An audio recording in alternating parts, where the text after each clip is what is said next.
صباح الخير، مساء الخير عيوني، الله يسعد صباحكم ومساءكم أينما كنتم. اليوم جهزت طبعا كيلو من الطحين، هاي أمام أنظاركم. راح أعمل بيها الصمون الحجري، وبالقرب من يمها جهزت عندي هنا الخميرة راح نخليها، ومعلقة أكل من السكر حتى تعاون الخميرة، والملح آخر شيء نخليه. راح نخلط هاي المواد. خلطت المواد الجافة ويا الطحين.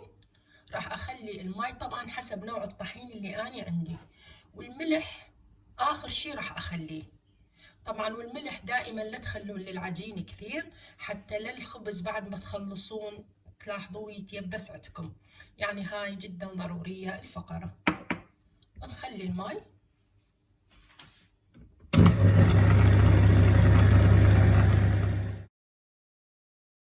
لاحظوا العجينة كلياتها طبعا لمت عندي. راح أخلي الملح أوزعه من الجوانب مع قليل من الماء.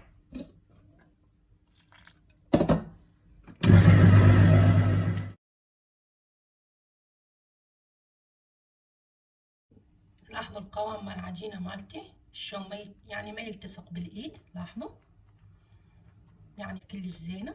راح نخمرها ونرجع لكم. نرجع للعجينة مالتنا، ما شاء الله تخمرت، شوف شلون صارت وأصبحت. راح نقطعها الأحجام مال الصمون.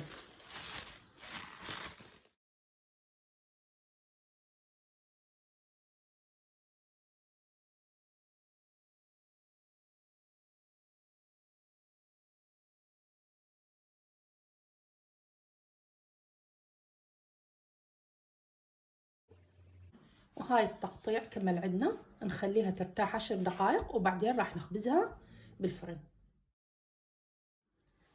حبيت ارويكم شلون نعملها يعني شكل الصمون الحجري. ناخذها هيك بالطول،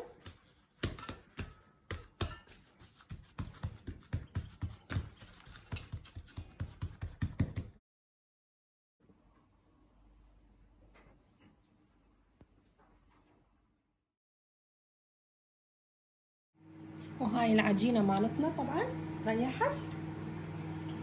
راح نبدأ بالخبز، نخبزها ونخليها على ظهر الفرن بهذا الشكل، ونخلي لها هذا طبعا طحين وماي. ندهن الوجه مالها بهذا الشكل،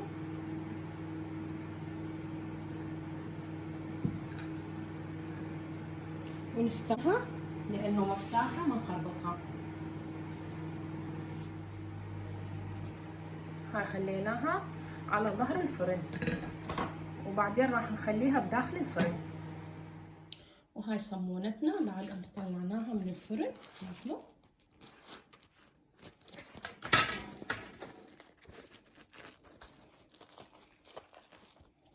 افتحها امام منظاركم. لاحظوا